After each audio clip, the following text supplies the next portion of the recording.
Introduction to Comparative Education.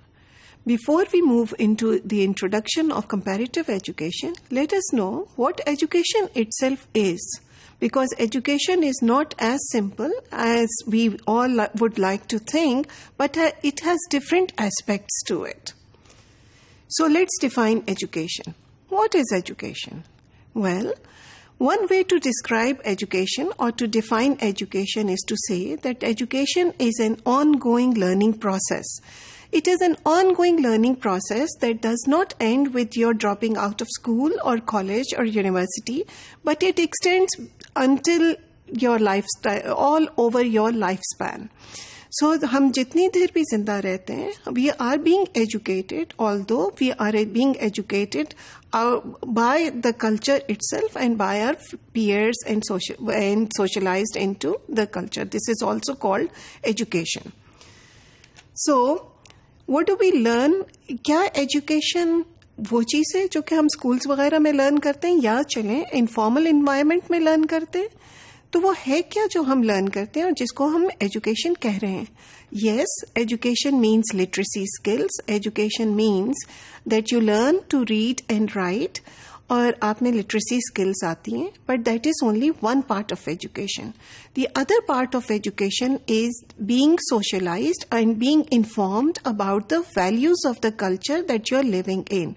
To know what is going on और उस चीज़ को कैसे समझना है, ये एक सोशलाइजेशन का प्रोसेस होता है जो हमारी एजुकेशन के थ्रू होता है. And then it is not just socialisation into the culture. आपकी एजुकेशन आपको ये भी बताती है how to survive in the given context. So think about the subjects of your social studies and science and astrology and astronomy. All these subjects are all, this is all a survival kit.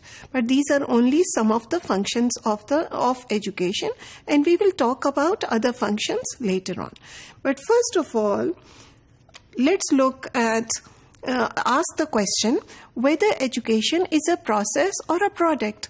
So are we talking about this process of education that takes place? How do we get educated? Learning or teaching का process क्या है? या are we interested in the end product? उस education का outcome क्या है? Please keep in mind that education is a wide, complex field that encompasses both the process and the product of being educated, and becoming an educated person would mean being able to survive in a given culture and to also have the kind of literacy skills required in that culture. Let us look at different types of education, because looking at different types of education will allow us to understand its aspects more clearly. So education formal भी होती है और education informal भी होती है. We are all familiar over here with the concept of formal education. Formal education is the education that takes place in institutions. So maybe it is vocational education, or maybe it is school education or higher education, different types of education. जो भी education आपके institutions में होती है, that is called formal education.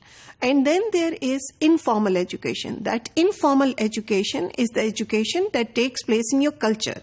Education by your family, education by your peers, by the culture that you live in. This is also a form of education. And please remember, although we would like to dismiss informal education as if it is not education, even through informal education, people can learn to gain literacy skills. So there has been research by ASER, and this research has been done across Africa, India, and Pakistan also. And they have come up with a significant number of children who have never been in schools, but they have literacy skills. So because we associate education with literacy skills, so that is a sort of a good example to know that how much your culture or your environment can also educate you. So we can also divide education in terms of different levels of education. So primary education, secondary education, higher education और university education. आप education को इसके different levels के हिसाब से भी देख सकते हो. Then you can also look at education in terms of the different management styles and how it is governed. So you can make this differentiation in public and private educational institutions. So आपकी public universities भी होती हैं जो कि government run करता है. Then you have these private institutions which different people come along and they run it. But you also have private and public partnerships. And you have these educational institutions जो कि आपके private और public लोग इकट्ठे मिलके run करते हैं. Then you also have schools run by NGOs. So there you can also divide educational systems by different governance or the way the management ways of they are being managed. You can also divide the different kinds of educational institutions through by looking at their curriculum. So there are secular curriculums, and then there are religious curriculums. So you can look at madrasas, and you can look secular education.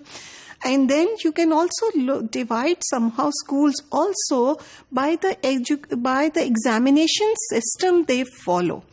So you have schools that offer O levels and A levels, and you have schools that offer your matriculation examination held by your traditional boards. And you have also schools now that offer examination through Aghan boards. So these are also a kind of way to divide the wo. And you can also divide the schools in terms of medium of instruction, and you can also divide schools in terms of gender.